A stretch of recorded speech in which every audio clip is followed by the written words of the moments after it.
Now to discuss it all, I want to bring in my political panel. Camila DeChalus is the senior politics reporter for Business Insider. Rina Shah is a senior advisor for Republican Women for Progress. And Democratic strategist Wendy Osefo is an education professor at Johns Hopkins University, and she's a doctor. So Dr. Wendy, we are going to start with you. Okay, let's just talk about it. This is a big thing on deal. It is a big deal. This is huge, and I don't think people understand how big this is. And I would say that this is a big win, especially going into Wisconsin and those primaries. That'll happen on Tuesday. That's happening on Tuesday. And I want people to underscore the importance of what this package entails. And one of those things for me that's personal, because I have family that have needs, is that of prescription drug costs. The ability to be able to negotiate the prices of prescription drug costs. Like, that is a game changer. And while we know that this may not be something that happens tomorrow, next month, is going to take time, but just the perspective of people's lives changing in ways that the American people have been wanting for so long, this is monumental. I think the point that you make about that this is going to take time, I worked in the administration, and when we first came in, we talked about the ARP, American Rescue Plan, immediate relief. Yes. And then this Build Back Better package, which is, this is like Build Back Better Light that just got passed in the Senate today, was some long-term relief for the American people that they might not see immediately,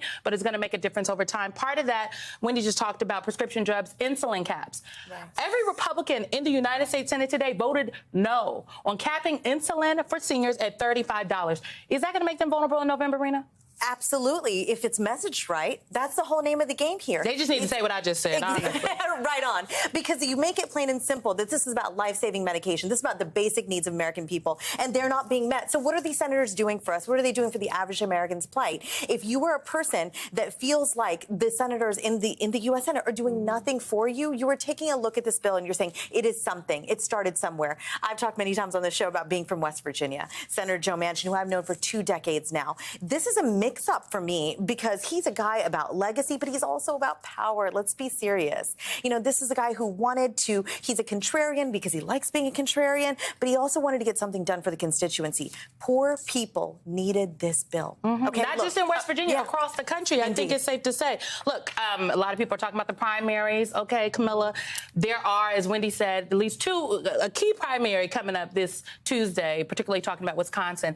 How do you think this bill is going to play, not just in Wisconsin this Tuesday, but I'm looking long-term down, less than 90 days to Election Day?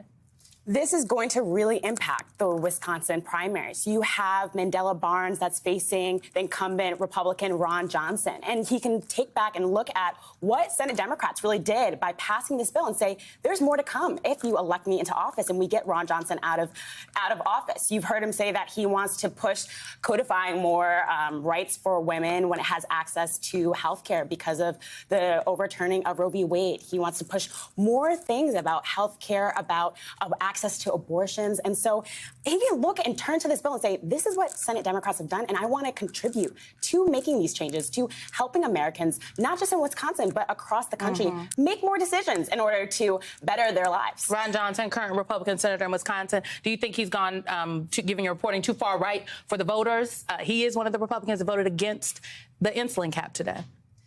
There is a lot of backlash, not just for his opposition to this bill and the things and the amendments in it, but also to the part he's played in other things. You have the January 6th hearings that took center stage in July. Very sketchy, honey, very sketchy. The part he played in the fake scheme of electors being sent, and even just him pushing these theories about, fake pro-Trump supporters being the reason why there's an insurrection. So he's going to have to respond and, really respond to all this criticism against him, and that's going to be a major factor in this upcoming primaries.